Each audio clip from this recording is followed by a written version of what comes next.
My name is Josh Wood Triplett, manager here at Share Coffee. We're, of course, so happy to help anybody in our community, so it was not even a question about helping out with a donation to this wonderful cause. And we're happy to support the community every day by just being here with smiling faces, delicious coffee, delicious egg sandwiches, and very happy to be part of the community. Sure. Well, I'm just here to support Danny and his work, but also as a bigger picture to support ministry to our veterans.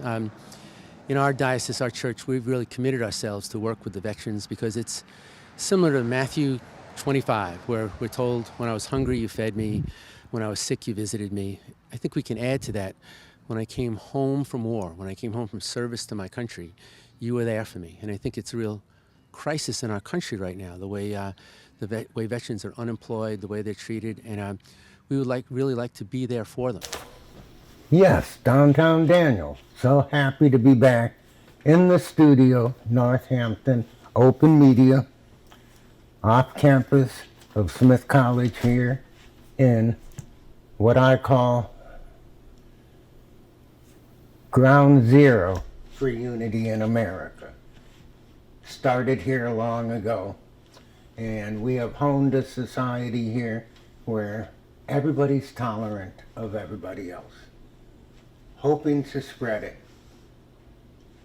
across the state, across the country, before we can tell other people in other places in the world how they should live. We need to live in unity here together first.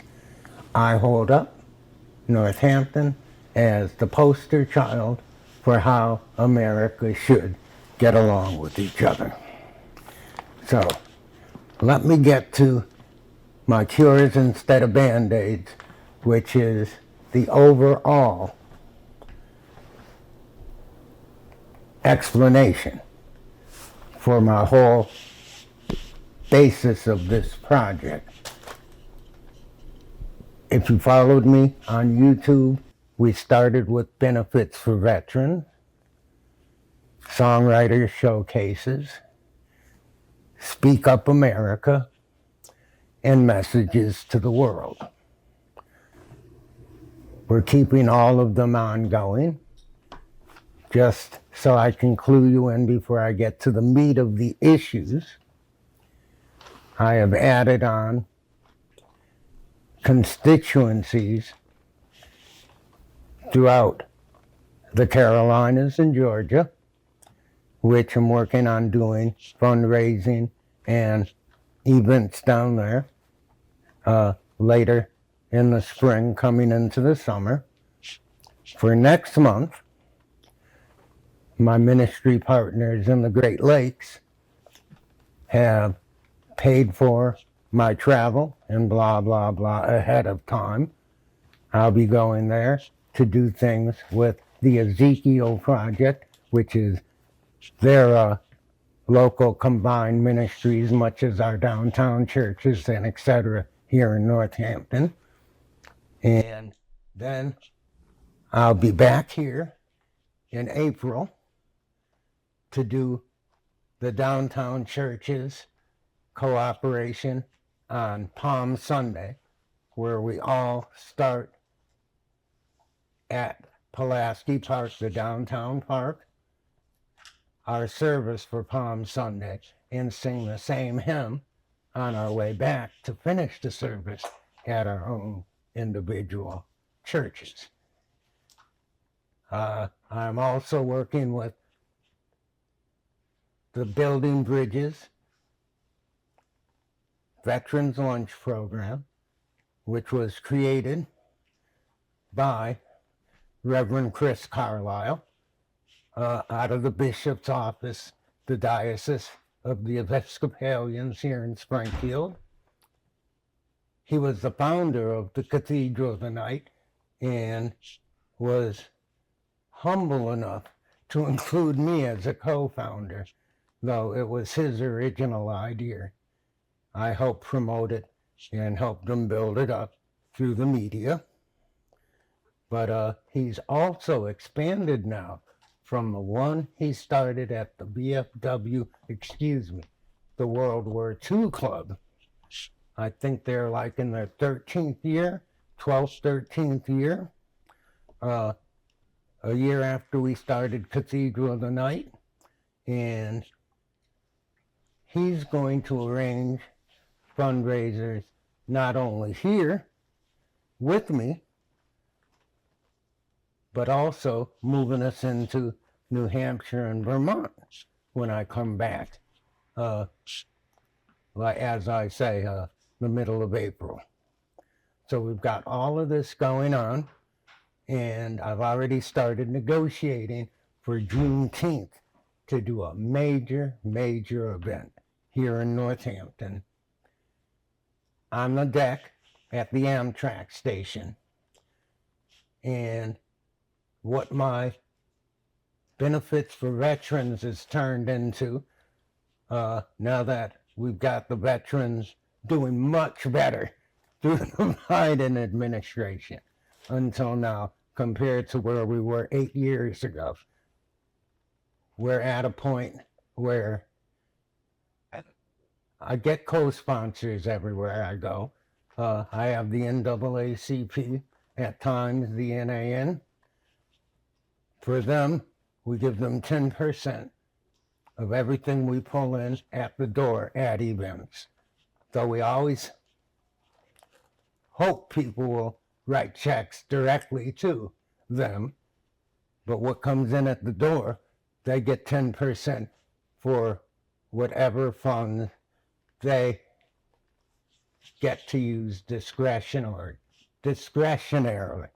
as support for their projects. The NAACP or whoever else co-host gets the same. Now, these funds, when I say Tuskegee Toddlers Fund, specifically are to put diapers for dry butts and toddler nutrition at community meals. Here it's Manna. In Michigan, they've got this and that, Southside Soup Kitchen and stuff through their organizations. But our goal is we took care of America in a wonderful style all through COVID, through survival centers and community meals. But the one thing none of them had specifically was toddler nutrition. They are not supposed to eat the same foods we eat. So that's where I got the idea of a gap that wasn't being filled and how it can be filled. So let me make that plain before I even explain how all of this can be accomplished. And what we want to accomplish is an extension of the 1944 State of the Union Address, FDR's Second Bill of Rights or Economic Bill of Rights speech. He stated, in our day, these economic truths have become accepted as self-evident. And we better accept them as self-evident now because the proof's in the pudding. Documented instead of speculative. We have accepted, so to speak, a second Bill of Rights, or we need to at this point, which a new basis of security and prosperity can be established for all, regardless of station, race, or creed, he said at the time. And now we have to add in alternative lifestyles, whatever they be. And before I get to what he states is among these, I want to remind everybody to be mindful. Everybody in America, with our diversity, 180 different sub-societies, each one of them has a seat in the UN. We are the only country in the world who has sub-societies from every other society on earth. We must be mindful. We are all alternative to somebody else. And as we don't want people to telling us how to season our soup, we must stop telling others how to season theirs. That said, let me move right on. Among what he stated, among these are the right to a useful and remunerative job in the industries or shops or farms or mines of the nation, any worker anywhere. The right to earn enough to provide adequate food and clothing and recreation. Of course, we know in today's era, they say, oh, well, we can't afford that. We've got to cut stuff to do this. Well, it's coming down the line. You can do the math when we get there. But this can be taken care of. The right of every farmer to raise and sell his products at a return which will give him and his family a decent living. Again, New Deal 2020 can achieve this. The right of every businessman, large and small, to trade in an atmosphere of freedom from unfair competition and domination by monopolies at home and abroad. The right of every family to a decent home. We can achieve all this. Okay? The right to adequate medical care and the opportunity to achieve and enjoy good health. They're on the way, but a lot of fine-tuning and honing obviously needs to be in the immediate future. The right to adequate protection from the economic fears of old age, sickness, accident, and unemployment. On this, New Deal 2020 has a formula where people pay 1.5 times of the 1.75 cents on a dollar that we pay now for our SSI, FIDC, et cetera. Well, what if you make it 1.5 times that? And then raise SSI, unemployment, leave, whether it's because of a pregnancy or health, everybody gets 1.5 times what they're getting now. Do the math. It will work. Economic fears. $15 an hour minimum, which means once ratified, the next June, anyone graduating from high school can live Laverne and Shirley style with their best buddy or best sister, whatever, even a couple who wants to get married right off. Anyone in the world can make it in America if you start with the base over $60,000 a year. Done. Solved. And the right to a good education. We propose we need to catch up to the Europeans and the Asians, while some people, don't need to name them, we all know who's saying what out there, and I say everything I say as an independent. I'm an independent who's progressive, who believes in doing it in a conservative fashion. So I'm a little of both sides of the aisle here.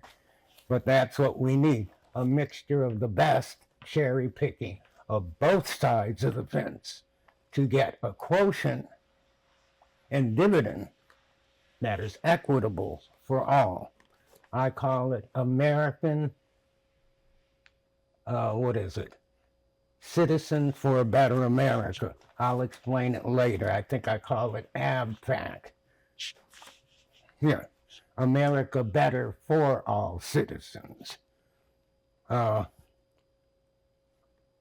But when it comes to education, specifically, not to get lost in my own weeds, to catch up to the Europeans, we need people to become adult at 16.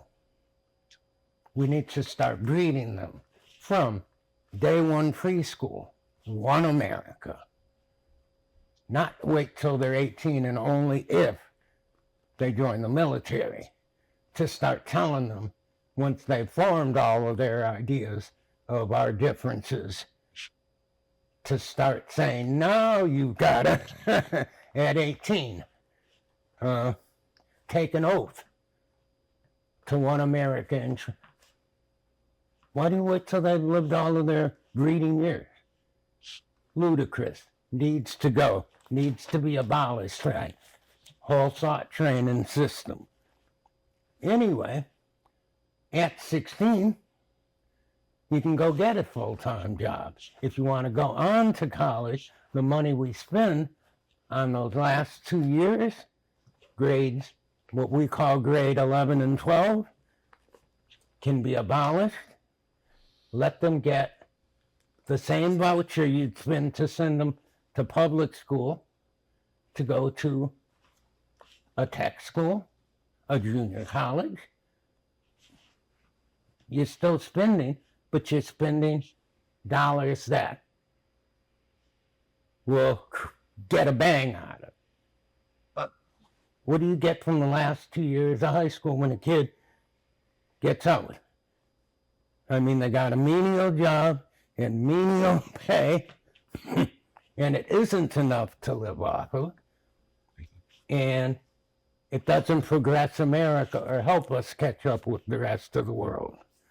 Now, as he says, that I'll say, that being said, all these rights spell security.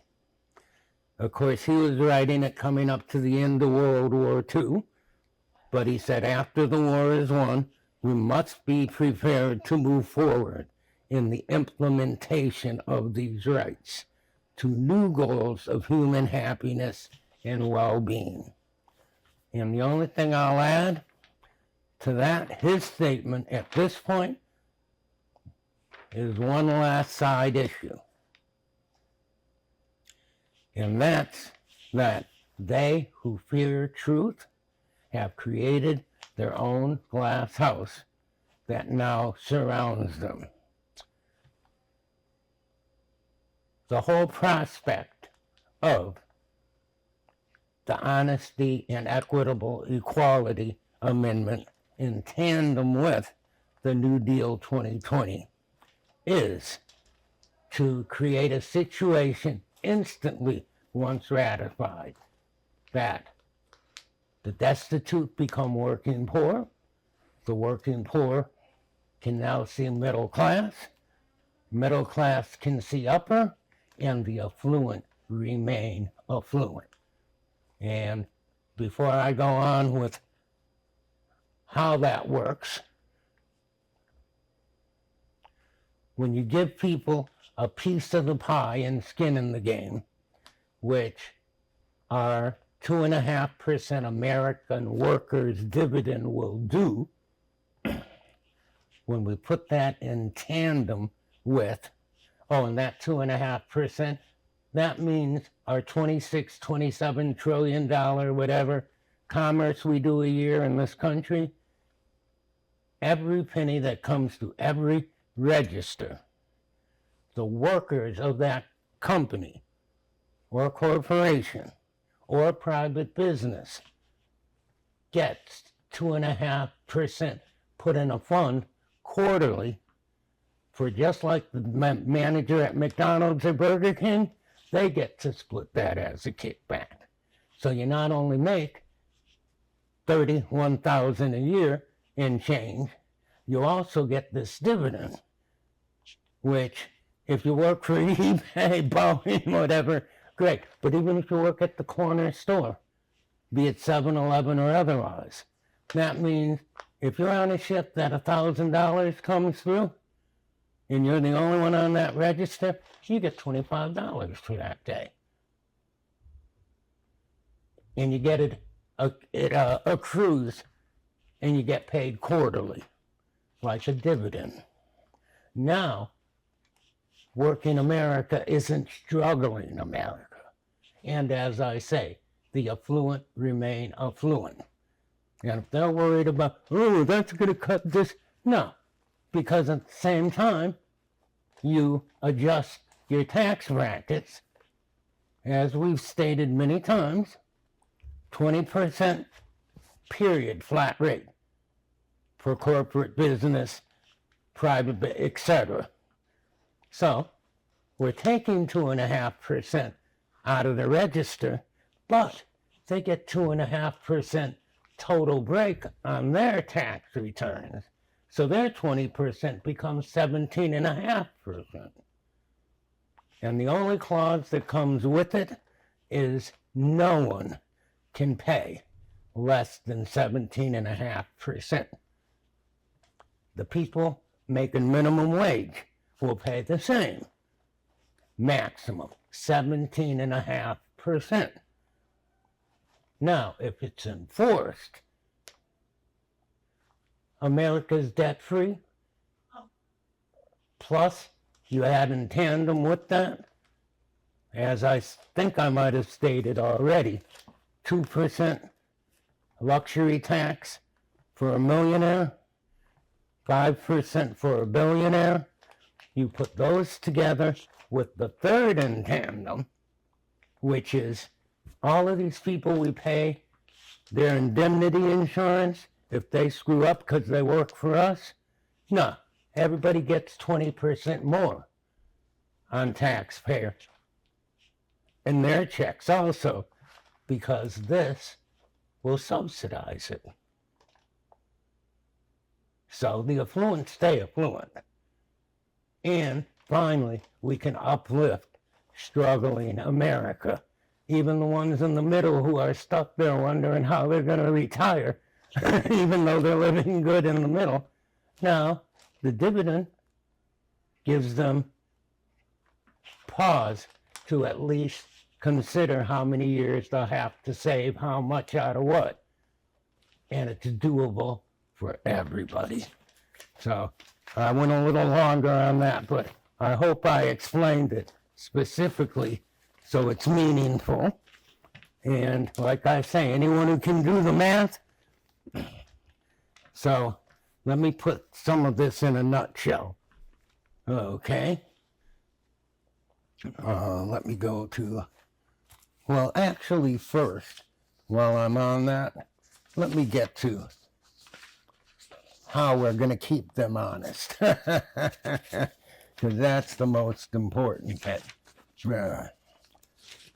Here we go. So I'll start first with, and it's known as the Taylor-Floyd Honesty and Equitable Equality Amendment. But the mainstay of it is self-determination of character form, to be written and signed and filled out by every taxpayer paid employee. Just like civil service stuff, yep, got to be added in. And we've composed 14 at this point. And I think I know what the 15th will be, but I want to check with the people first, because I've run this by the people in Washington. I've been to the House and Senate buildings in D.C. at least 3 times, going back a 4th time next month. And they know what I proposed on the first 7. I just added the last 7 in this last month or so. Okay, first, I endeavor to seek and speak the truth. These are all yes or no answers. This is so we can determine for ourselves who they say they are. I endeavor to accept all that can be confirmed. I endeavor to accept verified findings and conclusions of those who possess expert knowledge that I do not possess. 4, I endeavor to accept the fact that all human beings have equal value. 5, I endeavor to promote and accept the fact that equal cannot be and is not equal without reception of the same. 6, I endeavor to promote that nothing is more important than the truth, no matter how inconvenient. And last, we ask them, everybody, do you personally adhere to the Annapolis West Point Code of Honesty, Honor, and Justice? Instead of just asking this to people in the military, you need to ask it to each individual, because those codes have been essential of what America stands for internationally.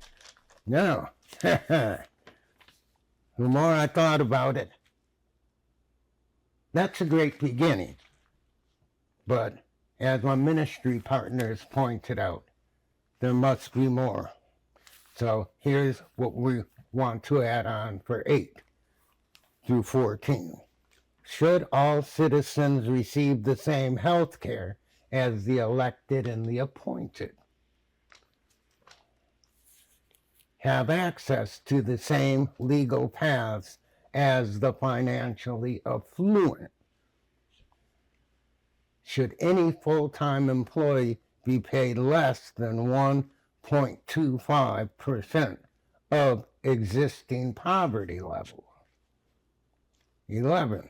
Should the affluent have leave to spend more to fund elections than they of the middle class incomes or lesser?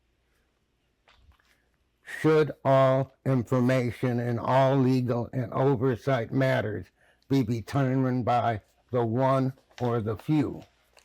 Now, this leads totally and directly to the impeachment hearing, so to speak.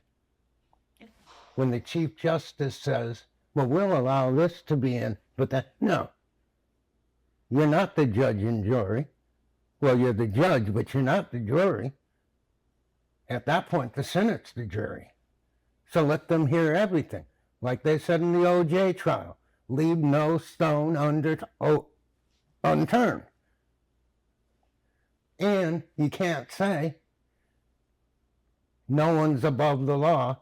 We all have to respect and we all have to live by their verdicts, as long as the Justice Department can make a policy, not anything constitutional, but a policy that says, oh, if you're important enough, we won't arrest you. If you're important enough, even if we find you guilty, we won't throw you in jail. Then the law is not the same for everybody. This must cease to exist. It's got to be even, Steven, or corruption in government right up to the president can get away with it. When you can do whatever you want and then refuse the same subpoena that we can't refuse, not being in your position, this, again, must cease to exist. Okay. Let me get that out of the way before I go on to the next thing I've written. Now, I put out messages to the world in September with part 1, then in October with part 2. Then I came back last month with part 3, my holiday message. Now, I would like to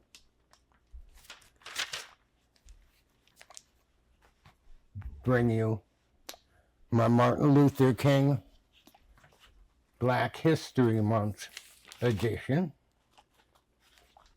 which states,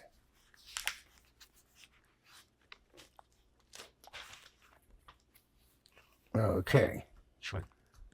I endeavor to keep all facets of politics and America's 180 plus diversified alternative culturally ethnic economic sub-societies mindful to dwell on our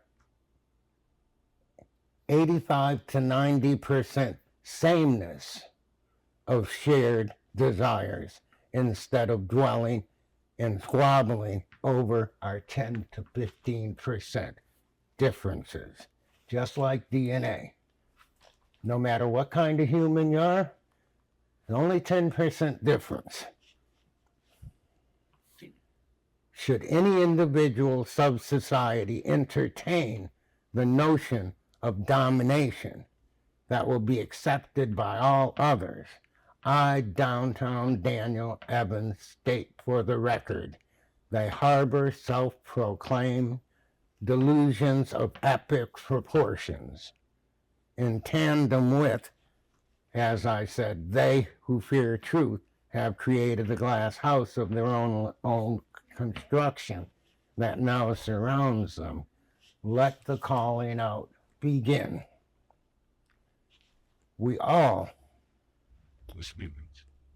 even our ideologies, share the same 90% sameness. Whether you be Hindu, with the Dalai Lama, it doesn't matter. What we share 90% of the same before differences is the golden rule. If we all treat people the way we want to be treated and don't dog them the way we don't want to be treated, like the Jackie Del Shannon or whatever her name said in the 60s, and the world will be a better place for you, for me. Can't you see? Do the math of what I'm talking about. Be mindful of the words I'm speaking. You want tranquility? It's got to start in your community, in your state, in America, and only then will America even have the footing to try to tell the rest of the world how they should live until we figure out tranquility within ourselves. Okay. So, that being said,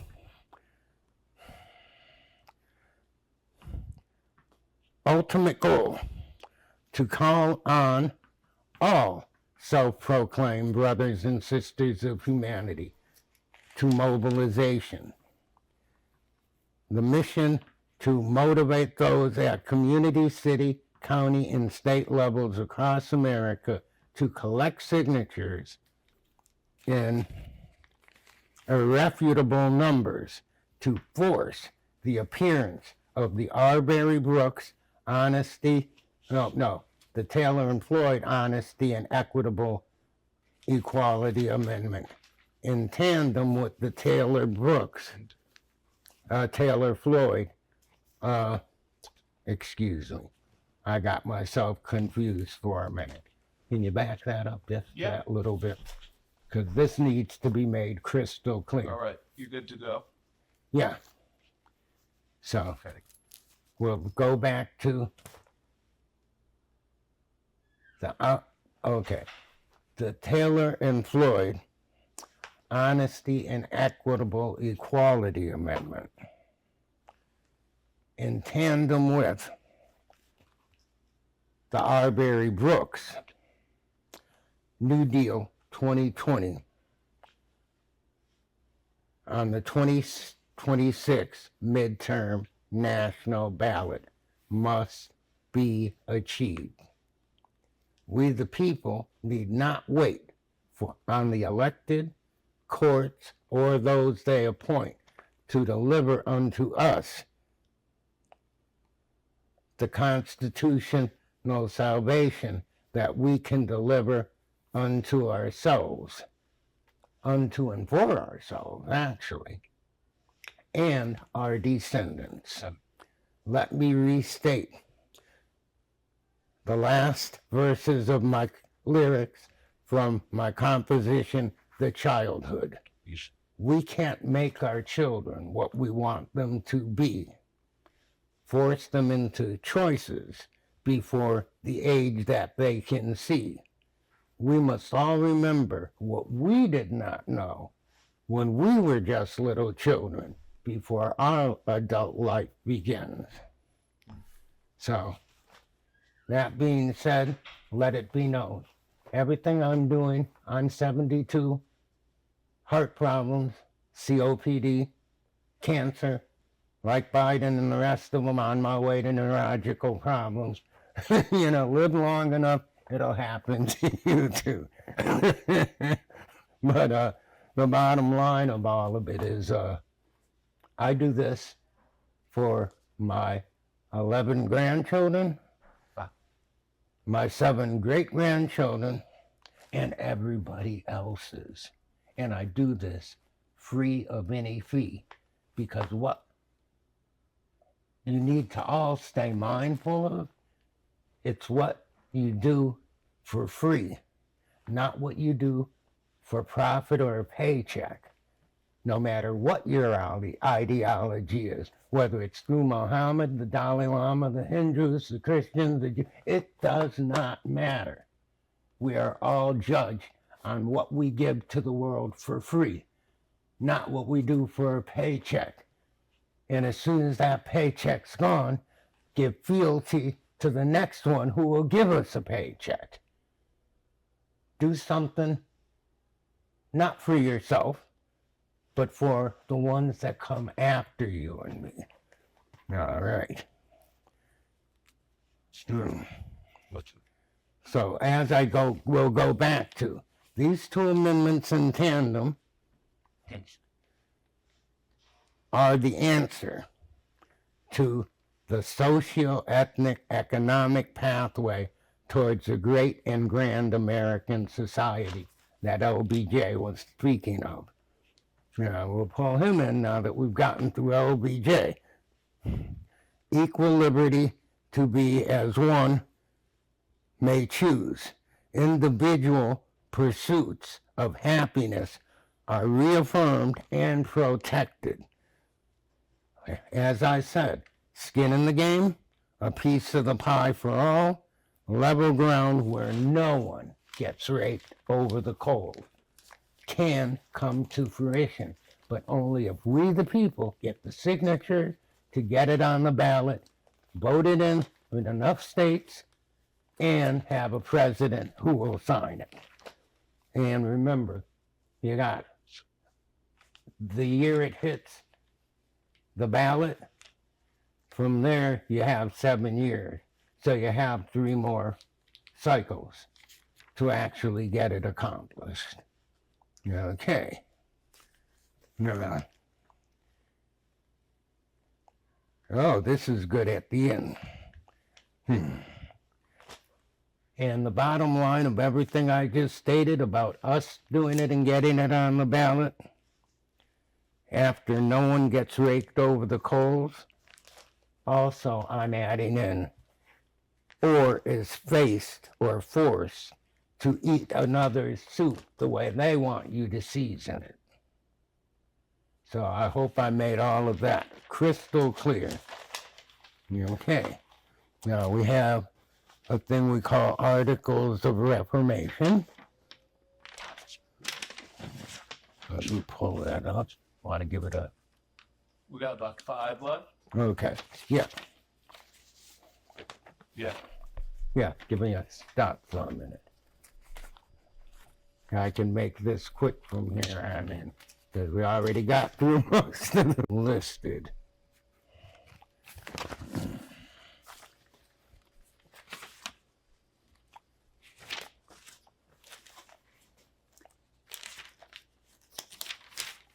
It's in this one. Well, that started the Articles of Reformation, so I'll just take it to this one. I can just name off some things and we can be done. I can wrap it up. Okay. Ready? Yep, we're going. Okay. Amongst the definite Articles of Reformation that are necessary are these realistic, cost-effective solutions aimed at dredging the swamp, economic and judicial equality. Oh no, equity, excuse me. Health and education upgrades, political process reforms, and we know we need many of them. Number one being, as I stated way back at the beginning, no one should be able to dodge or refuse an oversight subpoena. I don't care who you are. Otherwise, you've nullified oversight. What does it mean if they can't ask questions? Done. The total health and educational upgrades, the political process reforms that I just mentioned, the fringe of,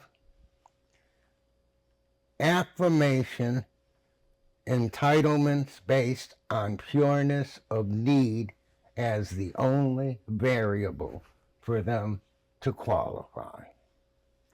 Which means just because I'm black, I shouldn't get something. Just because you're poor, you shouldn't get something. Unless everybody else who's poor, simply because they're poor, gets the same. As I said, equal is not equal and cannot be equal unless people receive the same. So don't tell me there's equality in America till you at least strive to achieve it. Okay, and of course, election process reform. I think I stated this is from February 2020. Okay, this was my first cure instead of Band-Aids message.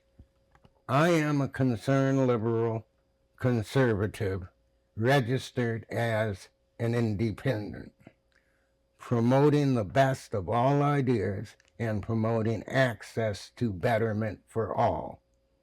The strongest pillar of this foundation is that working America has, as I state again, skin in the game, as a large piece of the pie.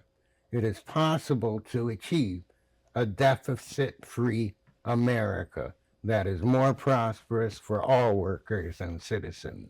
We must be mindful of how we play the game to win with honesty and equity that denotes integrity. And let me just end today with the main thing is they've got us thinking everything is contingent and based on dollar bills. I'll give them that. They're absolutely correct. Without the money, you cannot achieve much in this world, not just America. So let me end with this. Do the math. That's all it comes down to make your decision about looking deeper into what I'm proposing. The people who get their indemnity insurance when a policeman or an official screws up, paid by us, has nothing to fear. That's why cops say, "Oh, you sue me, I've been sued." Yeah, because their union or whatever taxpayer pays for their lawsuit. We'll pay them 20% more. We count on you to wear the shoes you said you self-determined yourself to wear, and you pay your own insurance if you screw up. You say you're upright and trust me? Well, trust yourself, because we don't. Number two, once you get rid of that, that goes directly to the municipalities. You know, the mayor's budget, blah, blah, blah. All that money goes back in to help fix the roads and take care of the local people. Number two, the luxury tax. You can get $1 trillion easy if all millionaires pay 2% luxury tax, all billionaires pay 5%. Now right there, America's gained a couple of $1 trillion to spend on the needs of the people. Never mind how much it'll put us into a perpetual stimulus. If every household with 2 people working is making 60 grand plus. We can solve America's problems. Economic, what did I call it? economic, ethnic, social, right. Because you won't have anyone to blame. What are you going to do? Blame them for you making a good living? But as long as they aren't making a living that sustains them, the ones who want to, for their own benefit, keep pitting us again. Well, it's that guy's fault. You're not. It's that. No. Everybody makes a living. There's nothing to pit about it against anybody else for anything. Thank you. I've said enough for one day. I'll see you again here in the studio, that is, in April. I'm the Reverend Anna Woofenden, the rector or pastor here at St. John's Episcopal Church in Northampton. And it's my joy to share a bit about the way that we are walking in the way of Jesus here at St. John's. St. John's has a long history of being engaged in the community in a variety of ways. At this point in time, some of those include feeding people in our collaboration with Manna Community Kitchen, opening up some space in our building for services in collaboration with the Manna Community Center, and another variety of ways that we are engaging and collaborating with various organizations in the area. I've actually been here for 40 years. This year was my 40th anniversary. We actually had a big party out in the parking lot in June where 6 different bands played. I was in 3 of them. And my name is Joe Ryan. I run Ryan Imported Car Repair in downtown Northampton. I've known my friend here, Dan Evans, since we were kids in grade school in Holyoke. Back in grade school in Holyoke, 1960s, we were in a much different society with there was definitely segregation between black and white children, and well, I never had any problems with my friend Dan, and I grew up in a family that we never talked really much about segregation. People were people, and you know, as long as the person was a good person at heart, there was no reason to have any doubts about them.